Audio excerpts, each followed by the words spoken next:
was written by the Reverend Joseph Peters Matthews, the vicar of St. John Episcopal Church in Lakewood, Washington.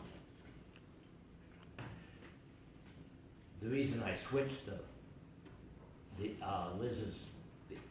the readings, because the first reading from Proverbs is all about wives obeying their husbands and husbands obeying their husbands and all this that didn't go with sermon or with anyway. This is Peters Matthews' sermon. Mark's Gospel was the first written. It is the shortest. Likely it was a one-person play, something that was first memorized and shared via oral tradition. Only in time did it go down from one-person dramatic storytelling to gospel text, written down, copied, and eventually read throughout the church and the world. Mark's Greek is quick and to the point, not as elegant or poetic as Luke. Jesus and his disciples are always on the move, with Mark constantly saying, and then. Mark and the storytellers who gave us his words have a sense of urgency about the whole of Jesus' life and teaching. This quick, urgent storytelling also yields excerpts of stories that are very direct and to the point.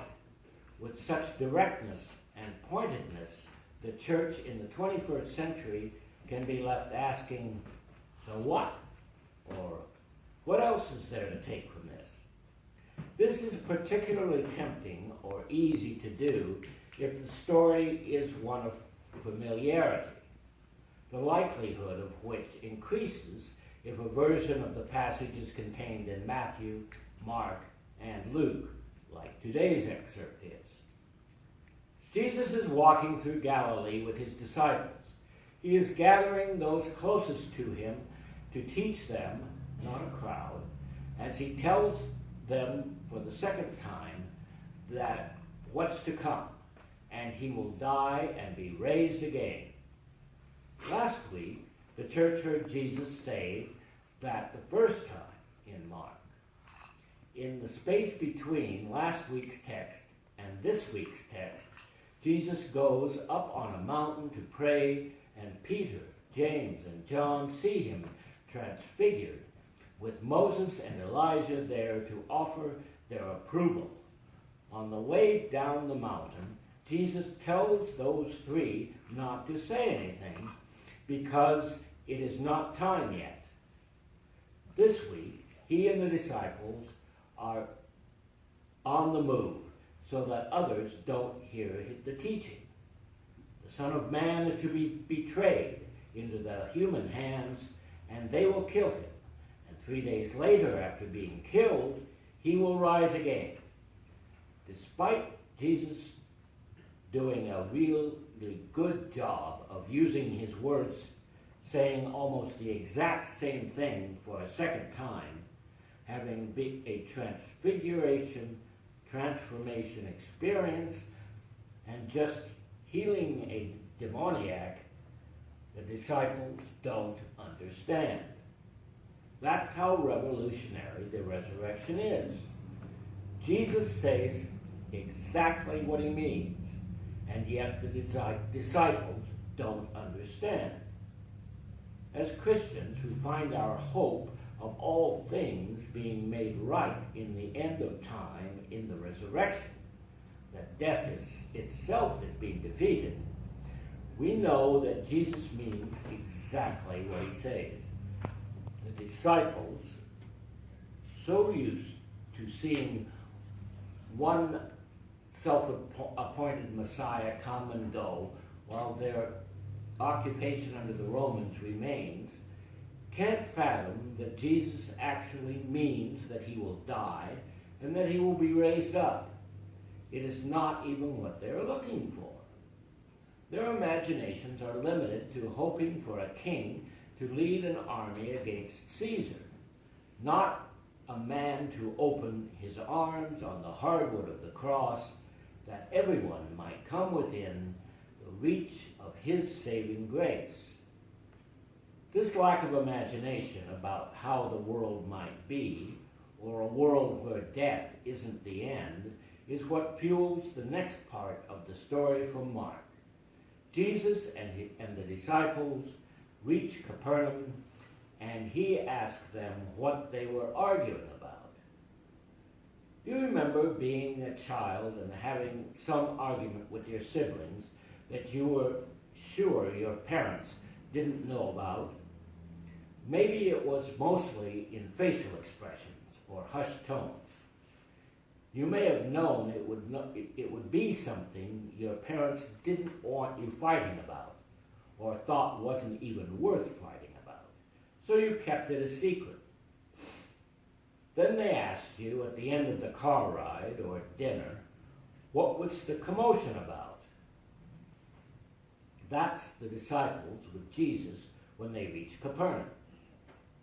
He asks what they've been arguing about among themselves, and they don't answer him. They probably felt sheepish and might have looked at their feet or food or off to the distance, still inside the house, pretending not to hear him. Again, he sits the 12 down. This is not a crowd or a medium-sized group.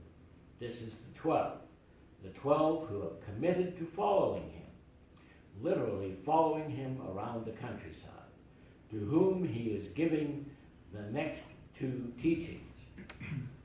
Whoever wants to be first must be last of all and servant of all. The disciples, unable to imagine a world where death is being defeated, empire overthrown, and all of creation restored to right relationship, are fighting over who will be first. And Jesus tells them who will be first. The person who doesn't want to be. The person looked at as not having ambition. The person who shows vulnerability and servanthood rather than seeking their own glory. Then he takes a child, puts that child in the midst of them, and says, whoever welcomes such a child in my name welcomes me, and whoever welcomes me welcomes not me, but the one who sent me. Children weren't welcomed in the first century. They were tolerated. They played like all kids do, but children were an economic asset, able and expected to work. They were property until they were either old enough to own property themselves, boys, or sold in marriage to another male, girls. They couldn't speak for themselves and had no power. Yet a child, powerless against the world around her, vulnerable to the powers that existed and unable to defend herself, is who Jesus tells the disciples to welcome. The powerless, the vulnerable, the ones whose voices are ignored in the world. Jesus says that by welcoming people like that, the ones who can't influence society and don't strive to be in charge, they welcome Jesus. Not only do they welcome him, they welcome God who sent him. Welcoming the powerless is a far cry from arguing over who will be the greatest. That's how these two excerpts of Mark fit together through the snippet about walking through Galilee and the snippet about being in Capernaum in a house together. When they get to the destination, when the church continues to come together to a place for understanding, Jesus helps them to see a little more of what he is about and what he is not about.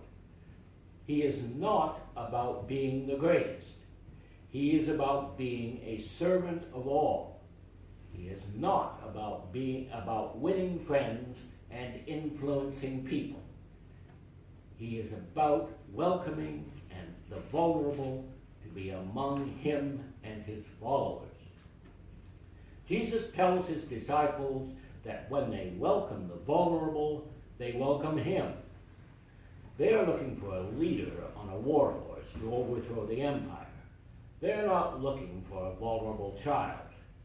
They haven't been looking for that since he was born, fully God and fully human, as a child himself. Yet Jesus tells them that in welcoming the vulnerable, they welcome him. Jesus tells the church that in being vulnerable, we are like him. Being vulnerable, being a servant, being like a child is what Jesus tells his disciples he's come to do when he predicts his death and resurrection for a second time. He is not coming to take over the empire. He's not come to do more than that. Something so revolutionary the disciples can't imagine. Defeat death itself. Death isn't defeated with a sword, and his revolution is not with generals and batteries. Death is defeated with a cross, with Jesus' cross. And it was defeated in his rising again, just like he told the disciples it would be, even if they didn't understand it.